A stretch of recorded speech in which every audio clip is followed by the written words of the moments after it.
kami seluruh keturunan Raja Silai Sabungan Sewelu Turpuk Namar Haujatu Silai Hinabolak DPD PPRSUT Provinsi Banten menegaskan bahwa keturunan Opu kami 8 putra 1 putri.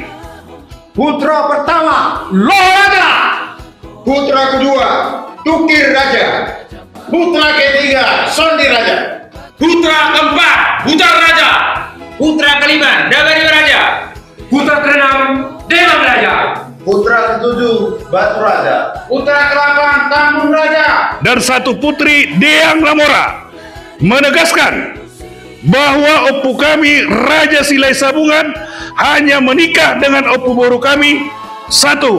Pinggan Matio Boru Padang Batanghari, 2. Si Boru Nailing Boru Nairasaun. Demikian penegasan ini kami sampaikan untuk diketahui bersama.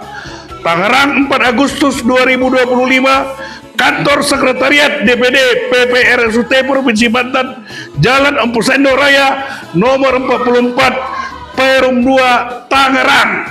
Horas! Horas! Horas!